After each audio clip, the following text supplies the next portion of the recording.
राधे राधे दोस्तों। आज हम आपको सुनाएंगे एक माँ बेटी की कहानी। माँ अपने बेटे और बेटियों में क्यों फर्क करती थी।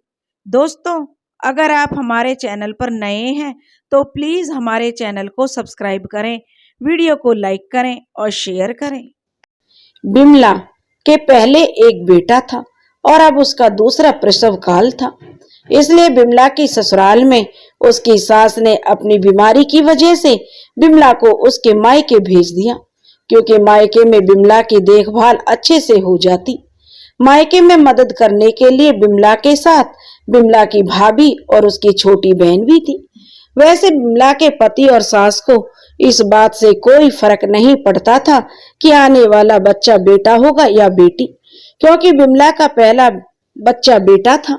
उसके ससुराल वाले तो बस यही चाहते थे कि बच्चा स्वस्थ हो, लेकिन बिमला भगवान से बस यही जो मानती थी कि भगवान बेटा हो। उसे बस बेटे की चाहत थी। उसका मानना था कि बेटी तो ससुराल चली जाएगी, बुढ़ापे में देखभाल तो बेटा ही करेगा। दो बेटे रहेंगे तो दोनों में से कोई एक तो देखभाल कर लेगा। बेटी पालना भी तो आसान नहीं है, और फिर बेटी की किस्मत पता नहीं कैसा घरवर मिले। बेटी की शादी में कितना भी दहेज दो, मन नहीं भरता दहेज के लालचियों का। और अपना बहुत कुछ देने के बाद भी बेटी के बाप का सिर हमेशा झुका रहता है। ससुराल वालों को इस बात से कोई फर्क नहीं पड़ता कि दहेज के लिए लड़की के बाप को कर्ज लेना पड़ा है या अपना घर और खेत बेचना पड़ा है। नहीं नहीं, बिमला सोचने लगी, उसे बेटी नहीं चाहिए।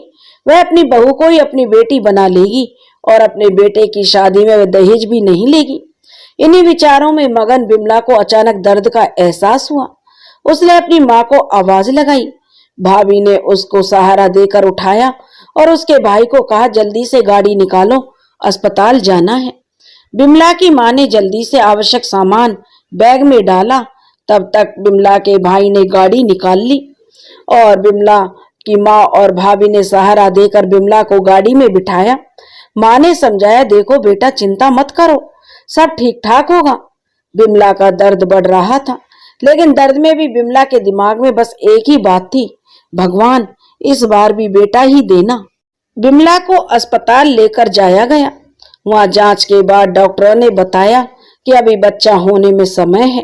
दवाई और इंजेक्शन के साथ डॉक्टर ने हिदायत दिया कि किसी तरह का तनाव ना लें और पूरा आराम करें।